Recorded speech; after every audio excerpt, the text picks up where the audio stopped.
A mistake that we can easily make is when we read in here that we will translate it, look at it in terms of what we experience, what we see. For instance, when the scripture speaks of the church and assembling, we think so often in the context of what we've experienced for church.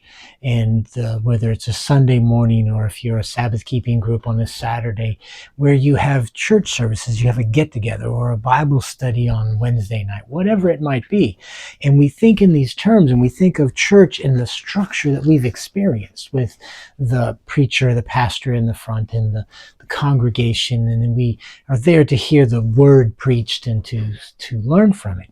And one of the limitations of that is we miss the actual meaning, potentially, because we're taking what was written in a different context and we are translating that into our context and assuming it means what was written meant the same as it means to me now. So let's take an example and sort of examine and look at this. This is in Hebrews 10, verses 24 and 25. And this is what he says here. And this verse 25 is used to say you are supposed to be in church. When the church is there and the doors are open, you should be there. So he says in verse 24, Hebrews 10, and let us consider one another in order to stir up love and good works, not forsaking the assembling of ourselves together, as is the manner of some, but exhorting one another, and so much the more as you see the day approaching.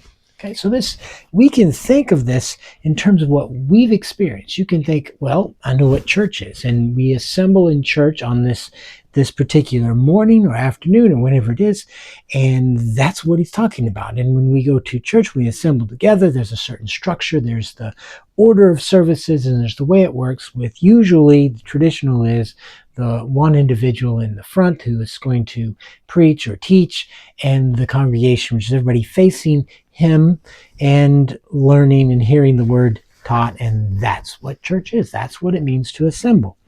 And we will miss the point because there are other clues in this that tell us there's something more.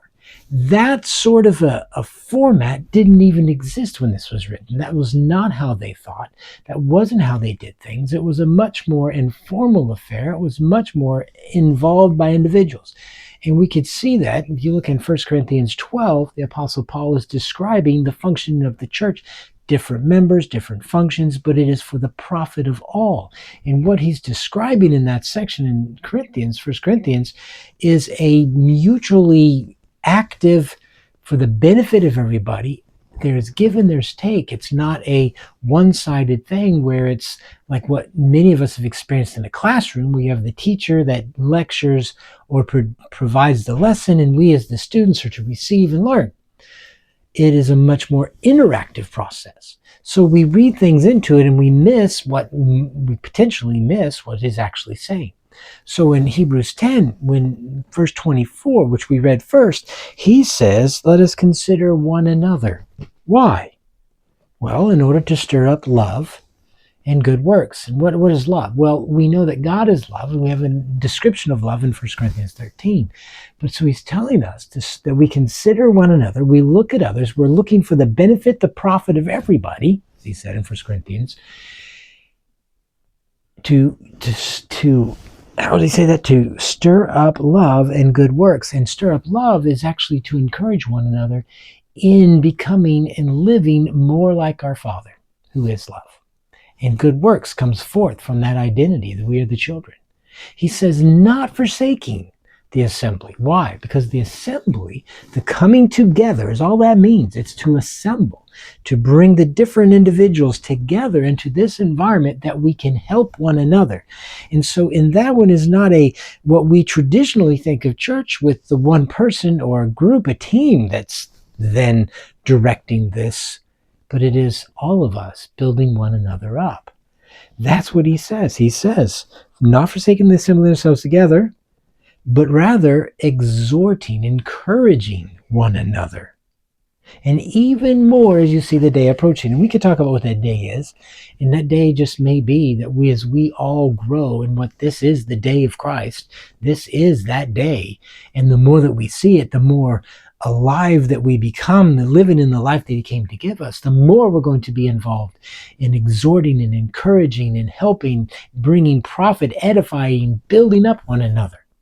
This is the whole point. The assembly is all of the members coming together and fulfilling their functions to help the entire whole, the whole everyone, to grow and develop. It is not a one-sided thing. And that model, which we're so familiar with, that we've experienced, it brings limitations and it brings certain difficulties that we don't have when we're mutually and interactively engaged. Now, how do we experience that? And that's a question that you need to explore and look at with your Father, and in prayer and in communion with Him and with other believers, to explore how do we do what Hebrews 10, verse 24 and verse 25 encourages us to do.